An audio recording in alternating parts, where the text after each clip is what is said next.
So one of the goals of these awards is to bring back the grouse. Jane, could you please talk to us about how you came to bringing the grouse as one of the goals for the Arts Awards this year? Well, I think I can, and I think I am very intimately linked with a mother grouse who came darting out of the undergrowth during a hiking tour we had on Mount Butte at the headwaters of the Battle River. And one of our members shrieked, and next thing we saw into the undergrowth were some little brown dots coming, and we realized the mother grouse was trying to protect her babies. And fast forward from that, we needed to have an emblem for the Battle River Lieutenant Governor of Alberta Arts Awards in 2019. And we were at Judy and Roy's one day, that's Lewis, by Bend in the River at Musquecheese. And we looked around because we needed a logo really quick. And we looked at a photograph or a painting that they had by Eddie Kobenas, who is one of the original Indian group of 7 artists. And there was a grouse, and we thought, oh, the head of the grouse. So we took a picture, and we used that little picture of the head of Eddie Kobenas's grouse for a while. And then we had a designer design a real logo, and we've just been falling in love more and more with grouse that still are here and with grouse that have disappeared. So it's interesting. I've heard that you have some here on your farm, and we're just so appreciative that you are thinking with us and you're really passionate about it. Have you seen some grouse, Marie? No, I haven't, but I've heard the sounds that they make. Mm-hmm. Yes, it's interesting. Like most birds, you hear them before you see them. Yes. So I'd love to see one. Well, I'm sure you'll have some chances because we have other things that we're doing in this series on the grouse.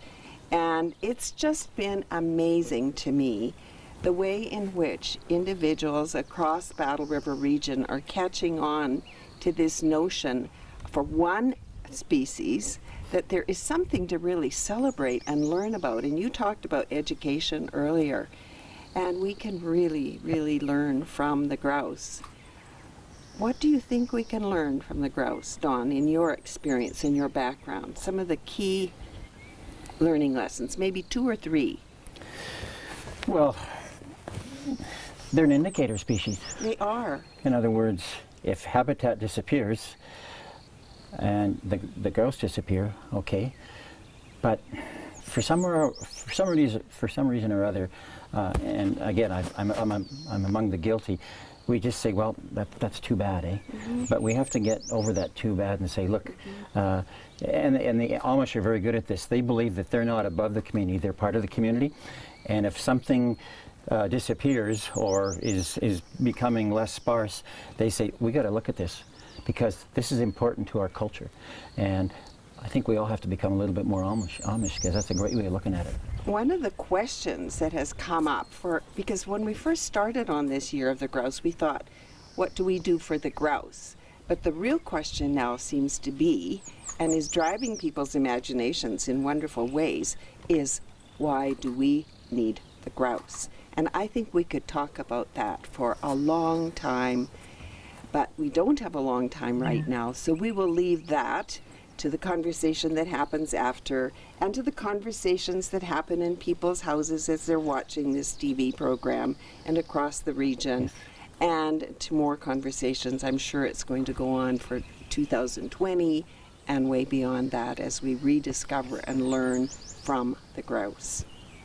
Yes, and as part of the project, the group, and as a grouse person, I would love to hear your stories, even a short little writing or a poem, or any of your experiences with the grouse over the years, and any changes you've seen with the grouse, and where you've seen them along the Battle River region. And you can email me at janetmns@gmail.com.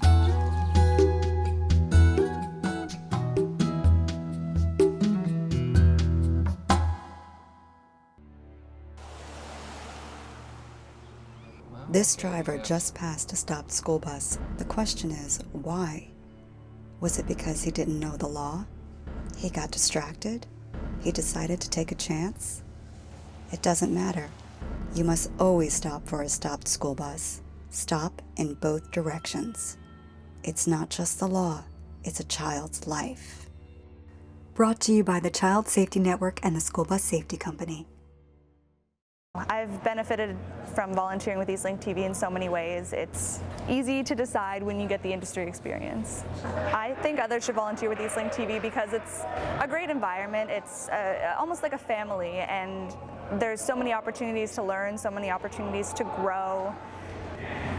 Best place to volunteer.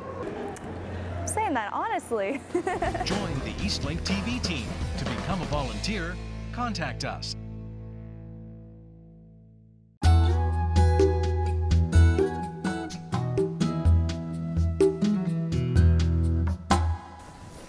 Beaver Garden Season 2, and how wonderful it is to be out here at Sunrise Farm with you, Marie Razika, and you, Don Razika, you pioneers, you rabble-rousers, you visionaries, you.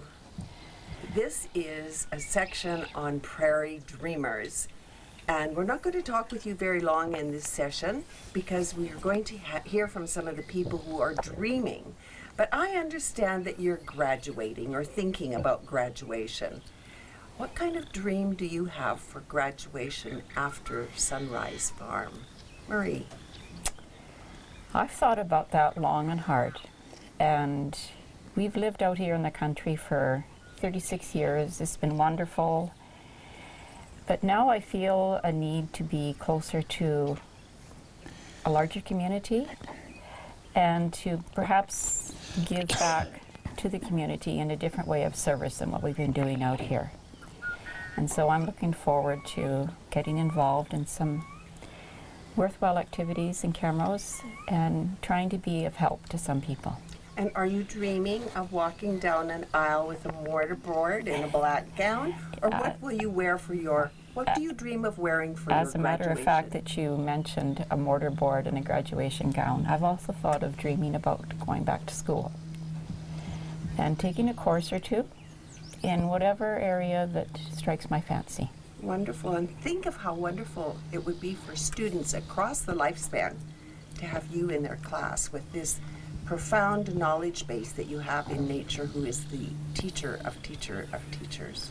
Don, what are you dreaming about? Graduation time. Well, first of all, some quality downtime. What does that mean? Well, I guess over the years, the tours we've had here, at the end of the tour, a lot of people say, how do you do this? I mean, you're tied down to the farm, and we have been. We've snuck away once in a while when we get somebody to look after it, but I personally feel that when we leave the farm in good hands, that I'd like to have a time out for a year where all those people who have generously said, we've got jobs for you, we've got volunteer stuff for you, I just want to kind of let my spirit rest and see where it takes me. But yeah, I just want to just lay low for a while and see what comes along. Yeah, that's a good word. Yes, you betcha. You're the professor of the landscape and the professor of the creek and the professor of the birds and the grass. And you deserve a sabbatical. Yeah. Some people get them in the universities about every 7 years, and this is a very ancient concept of having a sabbatical. Yeah. Well, that's good dreaming, and I know that there's some other people here with some dreams, and we're going to talk with them and learn what their dreams are and why they're involved with Sunrise Farm and a longer vision for Sunrise Farm. Thanks, Jane. Thank you. Thank you, and all the best in your graduation. Thank you. Thank you. We'll be watching you. Okay. Donna Hackburn, you're a wonderful artist. And here we are out in the marvelous artistry of the landscape at Sunrise Farm. And I understand you're part of the Prairie Dreaming Group. This particular program in the Beaver Garden series is about dreaming. And I know from your past a little bit about some of the things that you've dreamt about.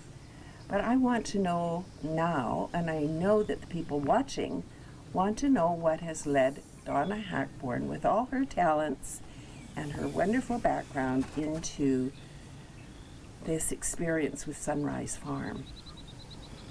Thanks, Jane. I think a lot had to do with the people in the group and the emotional connection I had with many of the people already, and the invitation to come and see what it was about, because I really didn't know at the beginning. So how long ago did you find out about the Prairie Dreamers, and then what did that lead you to? I found out about it in the fall, but I was very reluctant to go because I knew how easy it would be for me to be pulled in and spend time doing it. And I had just retired, and like Dawn, I wanted to spend time getting my feet grounded before I put more time into things to busy myself. But after Christmas, got a second invitation, and then Who thought, asked you? Margaret Rathnafeld. Oh, okay. And so I thought, okay, I won't commit. I'll just go to the first meeting. But then I saw all the beautiful people and the spirit that they had, and the conviction and the love of the land, especially Don and Marie's farm. I was just captivated and fell in love right away. You used a really strong word, conviction. Yep. Can you expand on that? They love this land so much. They love the ideals that it represents, the values that it represents, that they can't do anything else but make sure that it's cared for. So, Ron Cerna, I understand that you're a filmmaker in your own right, and I've heard that you like to make banjos.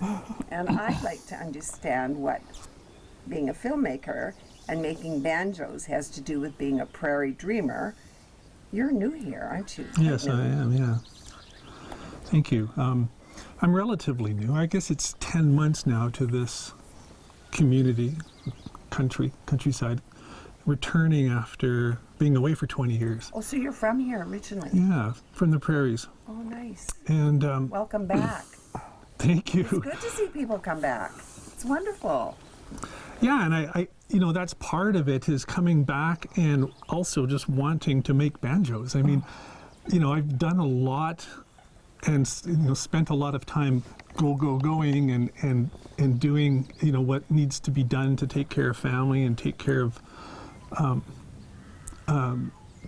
you know, the needs of family, and then kind of moving back here, I really wanted to, you know, sit back and semi-retire. So you're graduating too. Mm-hmm. And what's graduation holding for you now that you're in this regrouping phase? So, well, now it seems my graduation is in more of an education. Like Dawn and Marie were saying earlier. Marie was saying that's part of her wanting to go ahead, is take some courses in a different way. Yeah, and I think my education's more about looking at myself in terms of, you know, at what point do I sit back and reap the benefits of what I've done, or how can I continue in sharing the education that kind of comes through the land, you know, like through me, and then sharing it with others. And how did that draw you into the Prairie Dreamers dreaming group? Yeah, when I came back, you know, my dad's farm was in the very similar situation. And where was that? It's out near Nisku, Alberta. Okay. Yeah, and the city of Edmonton is encroaching right up against it, and concretizing the you know, the black soil there, and so it really kind of hit hard for me, you know, upon returning and then traveling through the landscape of the prairies, and you know, seeing how dry it is, and listening to the stories of farmers in this community, and listening to them, and hearing that, you know, it's hard for them because they you know, they push really hard. They work hard. They work hard. They work hard. And underlying a lot of the stories, I hear a lot of, you know, it's almost like a sadness. So does the dream take us deeper into the sadness, or is there an alternative? Well, I think that's an interesting question. I think maybe pursuing, or looking at the sadness, or touching on it, or touching on the grief is a healing journey. And that sounds like another whole education and how it ties in with this dreaming for the Sunrise Farm and what it can bring to people. Thank you, Donna. Thank you, Ron. I'm sure we'll hear lots more of your dreaming and your graduation in the days ahead. Thanks, Thank you. Jane. Thank you.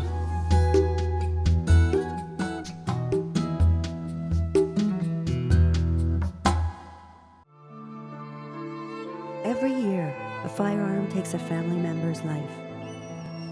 Always unload and lock your firearms. Store the ammunition separately or lock it up. Help prevent this type of tragedy.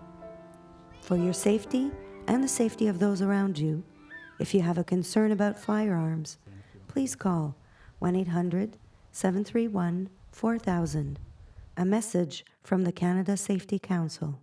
Being a volunteer with Eastlink TV has allowed me to see what it's like, the technical side and the professional side of how things are done on air. It's a great environment. Everybody here works as a team, and everybody has a certain job to do, and they get it done. And it's very professional and very exciting. Join the Eastlink TV team. Become a volunteer. Contact us at volunteer.tv@eastlink.ca.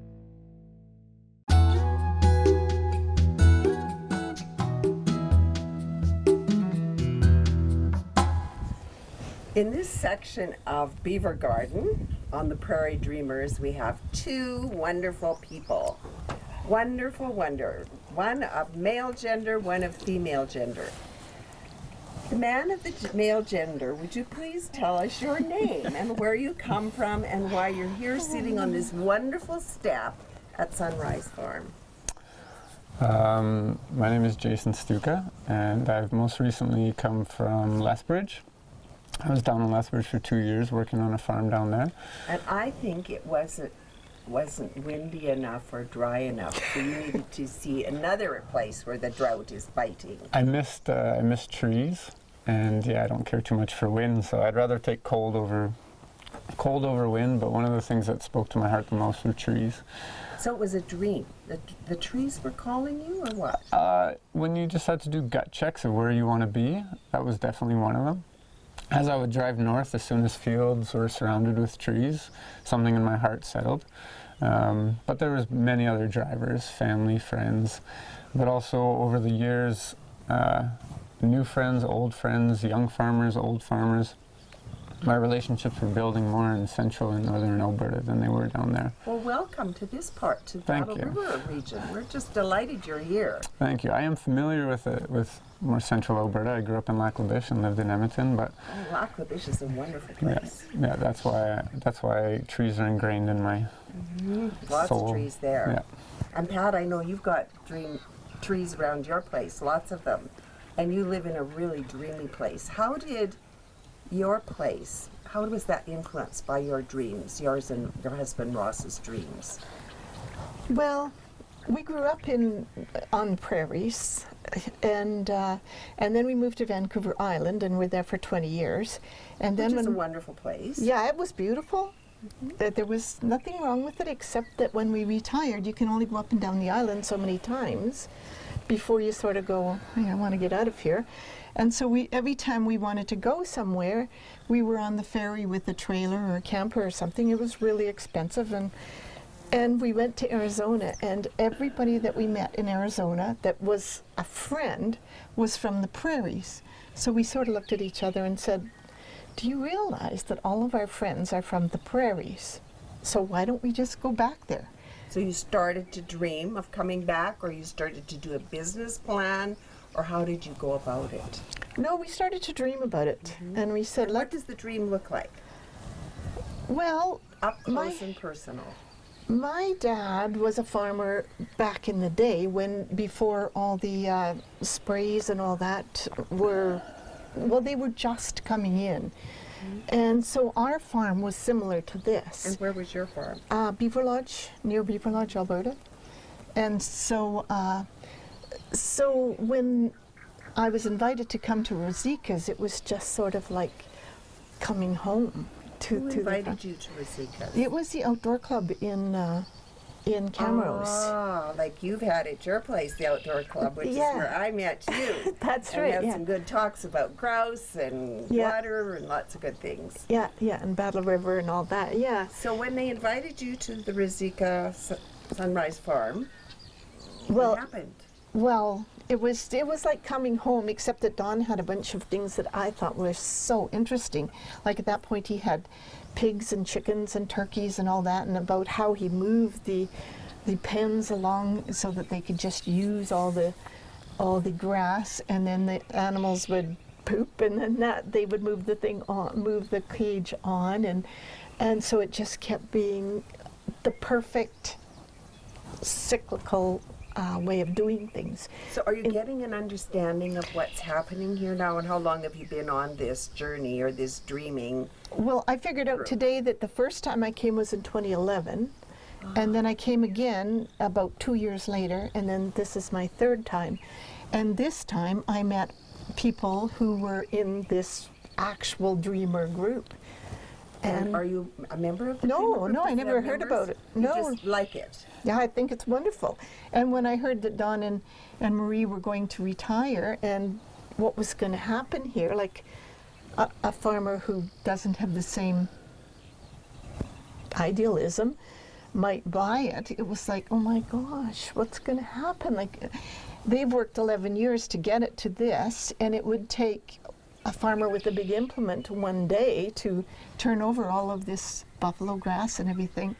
And it's like, wow, somebody has to have it, buy it, but so you're becoming part of the dream of what happens in the transition from Sunrise Farm at this stage to its next stage. Well, that's what I'm thinking, but I didn't start thinking about it until today, because I didn't know they existed. So that's why I say it's brand new. You're really new to this Brand idea new. of the dreaming something. You know what I've loved across my life, and I don't know when I started thinking about this, but I thought it for a very long time. I think it's when I was working in Africa, and it came to me that it's really, really important to have dreams, because if you have dreams, they can come true. But if we don't have any dreams, nothing can come true. What about you, Jason? Would you agree with that? Of course, it goes without saying. But I want to know what you think about dreams. Yeah, it goes without saying. My dreams involve that stewardship of this type of movement and land and care for land. For me, it's about producing food, building community, and empowering people. And what role do Marie and Dawn have in your personal dream, and how do you see the possibility of your fitting in with what is in their hearts and what is in the minds and the plans of the Prairie Dreamer group? I'm an example of that young farmer, that young agrarian, who isn't coming from a traditional background of I will take over mom and dad's or aunt and uncle's farm because I want to farm. In my family, it skips a generation, so it's been great to reconnect on a deeper level with my grandparents before they passed away on farming, and to also learn old lessons that that generation knew that had been lost. And where were those grandparents from? Grand Prairie. But formative, like somewhere in Europe, maybe? Well, before that, I guess my great-grandfather came from the UK. Long before that, my last name, Stuka, comes from Slovakia. Mm-hmm. So there's agriculture on both sides. Both my grandparents farmed. So it's definitely been a little bit connected, but I never thought that I'd be here until I became more interested about sustainability, environmentalism, where our food comes from, and connecting that big picture. I mean, agriculture is the biggest player in our environment, sustainability, ecology, and I wanted to be a part of that. I wanted to be a steward somehow, and I didn't know how I would, but I started getting into agriculture, and I studied and I focused and I tried to learn as much as I could about soil and soil health, and the important role that agriculture and sustainable agriculture that uses practices to regenerate our land, whether it be what we're seeing around here on this farm with native pasture and habitat, or even our grain farming. Everything can be done so much. There's a next step. We've done amazing things in agriculture in the last 100 years. But our practices and our conventional practices, I don't believe, along with a lot of other people, that we can continue to sustain that. What about people your age? You're really on the young side of the people in the Prairie Dreamers, and it's wonderful that there are people across the age span. I hope there's some kids there too, little ones, learning. But what about your generation? Are people thinking like you do, or do you feel like a lone dreamer? On what exactly I want to do, I'm a bit of a lone dreamer, but no, there's a group. I've done an apprenticeship in Alberta with a group called the Young Agrarians, and it's people just like me with an ecological or organic or some sort of shift in agriculture, but most don't come from necessarily a farming family, and so trying to break through on that, on how we do that. If you had one thing to say to the people who are listening to this program about your dream and how it links with them, what would it be? What do you dream for the people of Battle River region? To me, it would be that we are dependent on sustainable practices, our lifestyle, our communities, and it's a reciprocal relationship.